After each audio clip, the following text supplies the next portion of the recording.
Tuhan Yesus sebagai nabi dan Muhammad sebagai nabi. Begini ya, sekalipun sama-sama punya istilah nabi, istilah rasul, tapi maknanya beda. Jadi sekarang gini, yang namanya dialog itu jangan terlalu ambisius lah, yang realistis. Jadi gini, kami mengakui Isa itu nabi, tapi kenapa Kristen tidak mengakui Muhammad itu nabi? Itu berlebihan. Wong definisi nabi aja belum sama. Terus saya tanya, nabi itu apa sih mas? Nabi itu Pak, setiap orang yang menerima wahyu Allah dan tidak wajib menyampaikannya kepada umatnya. Kalau Rasul itu setiap orang yang menerima wahyu Allah dan wajib menyampaikan kepada umatnya karena membawa risalah. Jadi Rasul sudah pasti nabi, tapi nabi belum tentu rasul. Itu definisinya Islam. Nah Kristen nggak ada definisi seperti itu. Definisinya aja nggak sama kok mau dipaksakan. Iya toh? Kalau di Kristen nabi, contohnya sekarang Adam bukan nabi di Kristen. Abraham cuma satu kali disebut nabi dalam kitab suci. Selain itu disebut bapa, leluhur atau patriark. Ismail di Kristen bukan nabi, di Yahudi juga bukan nabi. Jadi Yudaisme punya Pan Ismail bukan nabi. Lot itu bukan nabi dalam Kristen. Lalu di Islam itu nabi. Lalu di Islam ada definisi nabi itu harus maksum, tidak boleh salah. Di Kristen definisi seperti itu tidak ada.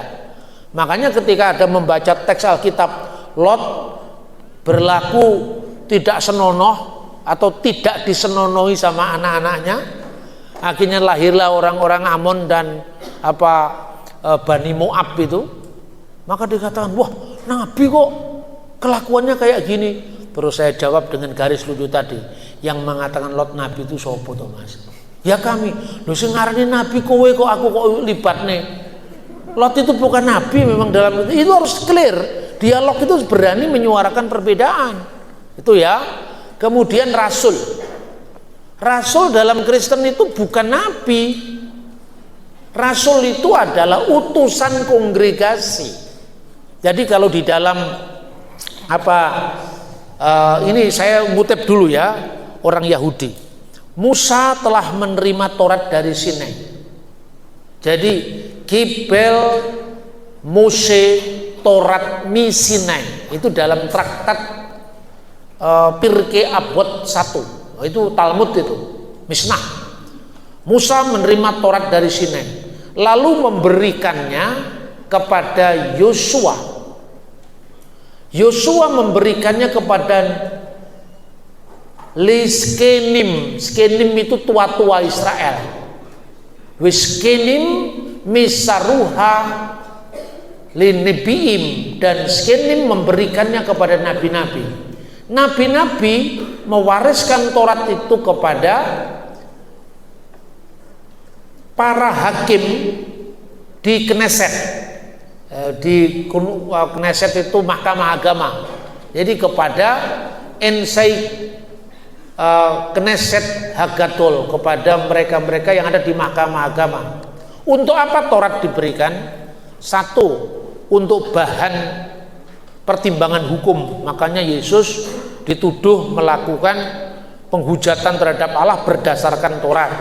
Kedua, untuk talmidim, pemuritan. Maka Yesus mengatakan sebelum pengajaran pemuritan, kata yang diterjemahkan jadikanlah semua bangsa muridku, itu aslinya muridkanlah semua bangsa untukku.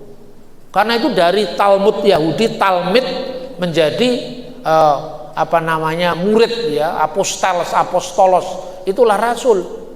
Kemudian yang ketiga, membangun pagar mengelilingi Taurat, siyak la Torah. Makanya kamu sudah mendengar hukum jangan berzina, tapi ketika kamu melihat seorang wanita dan mengingininya dalam hatimu, kamu sudah berzina.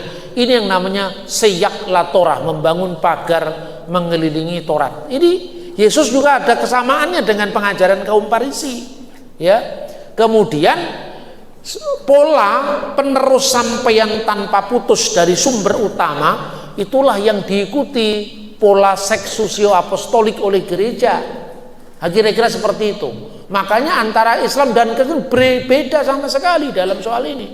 Memang sama-sama istilah rasul, tapi rasul di Kristen sama sekali bukan rasul di Islam. Makanya Yesus juga disebut rasul. Coba baca itu dalam Ibrani pasal 31. Ibrani bab 31. Pandanglah kepada rasul dan imam besar yang kita akui, yaitu Yesus Kristus. Yesus itu rasul, apostolos. Bahasa Ibraninya saliyah, haslihim kata jamaknya. Saliha dalam bahasa Arab itu rasul. Konteksnya seperti yang dikatakan di dalam tradisi Yahudi tadi. Kenapa Yesus disebut rasul? Bukan sama dengan rasul Islam tadi. Kalau rasul Islam kan nabi yang membawa risalah kan itu kan. Bagi Kristen Yesus disebut rasul cuma satu kali dalam bentuk kata benda, apostolos. Tapi tidak seperti rasulnya Islam. Lah ini yang Jakir naik sering pakai ayat itu. Kan Alkitabmu mengatakan Yesus itu rasul. Kan Yohanes 17 ayat 3, satu-satunya yang engkau utus, satunya Allah dan Yesus itu yang engkau utus. Jadi syahadatnya kita sama, Pak. Asyhadu alla ilaha illallah wa asyhadu anna Isa Rasulullah. Tidak sama, itu kan pola pikirmu. Terus saya kasih satu ayat saja. Coba baca Galatia 4 ayat 4 saya bilang. Setelah genap waktunya Allah telah mengutus putranya yang lahir dari perempuan dan tunduk pada hukum Taurat. Nah ini coba, Allah telah mengutus, memang mengutus Yesus, tapi yang diutus itu putranya. Nah sekarang apakah Isa dalam Kristen, Isa dalam Islam itu putra Allah? Bukan, katanya lam yalid wa lam yulad. Ya sudah, lo beda ya beda, nggak usah disama-samakan. Yesus disebut rasul karena dia imam besar perjanjian baru, dan imam besar itu utusan Tuhan dalam kurban, dalam itu apa namanya, sakramen kurban itu setahun sekali yang namanya Yom Kippur. Dalam konteks itulah Yesus disebut rasul karena dia imam besar perjanjian baru.